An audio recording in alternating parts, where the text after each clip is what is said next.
नमस्कार, प्रणाम, जय हिंद। मैं हूं अनिल मिश्र और आप देख रहे हैं उदय इंडिया का डिजिटल प्लेटफॉर्म। बिहार में विधानसभा चुनाव को लेकर राजनीतिक तापमान तेज है।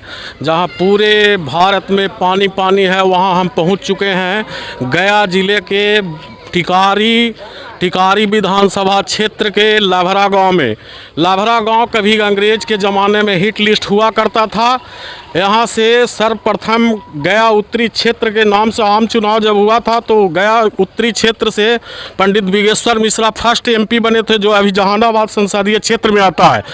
उसी गांव में पहुंचे हुए हैं। यहाँ विकास नाम का कोई चीज़ नहीं है। पूरा देश जहाँ है पानी पानी है, वहाँ पानी के लिए जो है से अभी यहाँ खेती नहीं हो रहा है। पूरा सूखा पड़ा हुआ देख सकते हैं आप कि पूरा जो है से पानी के बगैर ये सूखा पड़ा हुआ है।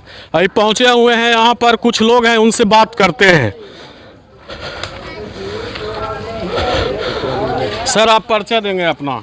मेरा नाम कमलेश पोतियार हुआ और हम इसी गांव के निवासी हैं। और ऐसे पिछले चुनाव में मुखिया का चुनाव लड़ चुके थे और मेरा यही परिचय है। वर्तमान सरकार से कितना संतुष्ट हैं आप? देखिए, वर्तमान सरकार से हम लोग लगभग 100% नहीं, लेकिन 60% 70% संतुष्ट हैं। और क्योंकि इनका कुछ कार्य जो है से अच्छा है और कुछ कार्य जो है से इनका ख़राब है, इसलिए। और मैं यही चाहता हूँ कि अगर आप मेरा राय पूछते हैं तो हमारे गांव में एक पीसीसी का निर्माण अभी वर्तमान में माननीय विधायक जी अनिल कुमार जी हैं, वही उस समय दिए थे। और 20 साल में यह रोड का स्थिति बहुत जर्जर हो गया। इतना जर्जर हो गया कि जिसको आप कल्पना नहीं कर सकते हैं, देख सकते हैं।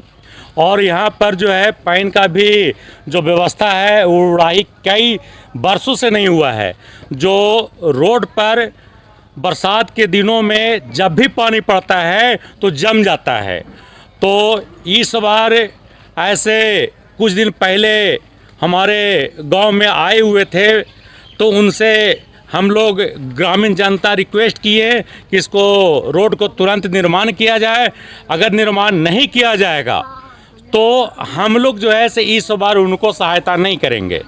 और मेरा एक ही सोच है, चाहे वह किसी भी पार्टी का हो, जो पार्टी अगर हम लोग का बात सुनेगा हम उस पार्टी का बन जाएंगे। अगर जो पार्टी नहीं सुनेगा मैं उसको समर्थन नहीं करूंगा, हम लोग उसको वोट नहीं देंगे। इस बार हमारे गांव के जितने भी लोग होंगे, किसी भी जगह में, किसी भी दल में एक बार विचार कर एक बार मीटिंग कर वह पार्टी का बने या ना बने, उसका जीत हो हार हो उससे मतलब नहीं है, लेकिन लगभग 75% वोट एक तरफ जाएगा। और मेरा यही सोच है कि जो भी हमारे गांव का विकास करेंगे हम उनका साथ देंगे। यहाँ सबसे बड़ा चीज़ समस्या है कि एक प्राथमिक विद्यालय भी नहीं है। और विद्यालय नहीं है, उसमें लोग बोलते हैं, सरकार बोलते हैं कि हमें ज़मीन बताइए। ज़मीन क्या बताएं? उनके पास रिकॉर्ड रहता है, सीओ के पास रहता है, एलआरडीसी के पास रहता है, डीसीएलआर के पास रहता है, कर्मचारी के पास रहता है। उनका काम न है कि सरकारी ज़मीन कहाँ है। और सरकारी ज़मीन अगर किसी दमंग लोगों के पास कब्जा है तो उसको जो है सो उनको ना देखभाल करना है कि हम लोग बताएंगे। हम लोग कैसे बता सकते हैं? उनको इस पर विचार करना चाहिए और विद्यालय का निर्माण करना चाहिए। और विकास जो है से लोग बता रहे हैं कि गंगा बह रहा है, गंगा कहाँ बह रहा है? यहाँ जैसे रोड बने के बना हुआ है ये नहीं है, यहाँ एक नलकूप का व्यवस्था है ये नहीं है, पानी का जैसे व्यवस्था ढंग का है ये नहीं है। और हम लोग जो है से यहाँ जो भी हैं बरसात के ऊपर निर्भर करते हैं। अगर भगवान का कृपा होगा तो यहाँ जो है फसलें, धान जो सिंचाई जो है वह होगा, और नहीं तो यहाँ सूखा ग्रस्त घोषित होगा। मैं विशेष क्या बोलूं? अगला मुख्यमंत्री किसको चाहते हैं? यह वर्तमान में नीतीश कुमार, तेजस्वी यादव, चिराग पासवान या प्रशांत किशोर या किसी अन्य को? देखिए, इसमें हमारा मानना यही है कि इन लोग तो चुनाव के पहले लंबा जो है से वादा करते हैं, बात बोलते हैं, लेकिन वह पटल पर जो है नहीं उतर पाते हैं ना। अभी तो सबसे अच्छा भाषण देने की बात हो तो प्रशांत किशोर जी को मतलब कि बात लग रहा है, और वह बात जिस तरह से वो अभी कर रहे हैं तो लग रहा है कि बिहार जो है ऐसे स्वर्ग से सुंदर हो जाएगा। अगर नीतीश जी का भी इसके पहले बात किए थे तो वो भी जो ऐसे लगा था स्वर्ग से सुंदर कर देंगे। लालू जी प्रथम बार आए थे तो हम लोग जो ऐसे उनको भी वोट दिए थे, और होने के बाद ये भी था उनका एक ज़माने में कि रात में चल जाते थे, क्या चीज़ कर पगड़ी को बांध कर हॉस्पिटल में, और वहाँ का व्यवस्था इस तरह का अच्छा होता था कि हम लोग जो ऐसे सारे लोग सोचे कि नहीं यह परिवर्तन का दौर आ गया, अच्छा आ गया, और जो है ऐसे विकास निश्चित हो गया। ठीक उसी प्रकार से भाषण देने से नहीं होता है, ये हमको समझे में नहीं आता है कि इसको जैसे मुख्यमंत्री जो ऐसा अच्छा होगा और कौन बुरा होगा, क्योंकि बोलते हैं कुछ करते हैं कुछ। अभी जो है ऐसे शिक्षा का सारे नेता जान रहे हैं कि अगर शिक्षा हमारे देश में एक शिक्षा हो, चाहे वो राष्ट्रपति का बेटा हो चाहे एक लंगा का बेटा हो, अगर एक जगह एक विद्यालय में पढ़ेंगे तो देश को जो है नंबर 1 होने से कोई नहीं रोक सकता है। लेकिन इन लोग तो करते नहीं है, इन लोग का वोट बैंकिंग करना है, इनको वोट सिर्फ लेना है, और वोट लेने से नहीं होगा। यहाँ जो है 4 किलो अनाज देने की बात करते हैं, यहाँ जो है ऐसे आरक्षण के मैंने कि दलदल में फंसाने की बात करते हैं, तो ये सब गलत है। अगर कोई लड़का 4 किलो अनाज नहीं मिलेगा और किसी का लड़का अगर अच्छे विद्यालय में पढ़ेगा, नहीं नौकरी लगेगा, नौकरी नहीं लगी उसे क्या होगा। लेकिन अगर उसका लड़का देश में नहीं विदेश में भी जाकर नौकरी कर सकता है, और जब विदेश में नौकरी करेगा उसको 4 किलो अनाज की नहीं 4,000 रुपया की क्या 4 लाख का भी जरूरत नहीं होता है। इसलिए तो हम तो देश से अगर हमसे पूछा जाए तो उसी नेता को हम लोग को वोट देंगे, उसी को मुख्यमंत्री बनाना चाहेंगे जिसका शिक्षा पूरे देश में एक तरह का हो। अभी जो है ऐसे आयुष्मान भारत कार्ड बन रहा है, 5 लाख का प्रेफरेंस दिया जाएगा। क्या 5 लाख का प्रेफरेंस दिया जाएगा? अरे आपके पास सरकारी जो हॉस्पिटल है उसमें आप ऐसा व्यवस्था कर दीजिए, चाहे वो अमीर का जाए चाहे गरीब का जाए, वहाँ तुरंत ट्रीटमेंट हो, तुरंत इलाज हो। लेकिन एम्बुलेंस को बुलाया जाएगा, 10 बार कॉल किया जाएगा, उसमें जो है बड़ी मुश्किल से यहाँ पहुँचेंगे, और वहाँ अगर पैर भी जिनका नहीं रहेगा, पहुँच नहीं रहेगा, फ़ोन नहीं रहेगा, अगर उनको सुपरिटेंडेंट को डर नहीं रहेगा, वहाँ का प्रधानाचार्य को डर नहीं रहेगा, तो जो है ऐसे आपका रोगी जो है ऐसे दवाई के बिना दम तोड़ देगा। यही तो आपके यहाँ का व्यवस्था है, हम लोग क्या बोले। इसके लिए अगर आप हमसे पूछिएगा तो 2, 4, 5 घंटा 10 घंटा कहिएगा तो हम बोलते रहेंगे सर, इसमें और लोगों से पूछना है। मोदी जी से आप कितने संतुष्ट हैं? देखिए मोदी जी से लगभग हम 80% संतुष्ट हैं।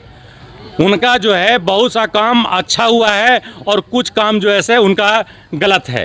और जैसे कि विदेश नीति है वह जो है पहले हमारे के यहाँ का जो प्रधानमंत्री भी जाते थे उनको इस तरह से व्यवहार किया जाता था, इस तरह से व्यवहार किया जाता था कि लगता था कि कोई देश का प्रधानमंत्री नहीं है, आम नागरिक से भी बेकार है। लेकिन आज पूरा विश्व उनके सामने जो है खड़ा है, और खड़ा रहने के बाद हाथ जोड़कर उनको जो है प्रणाम कर रहा है। यह बहुत अच्छा नीति है।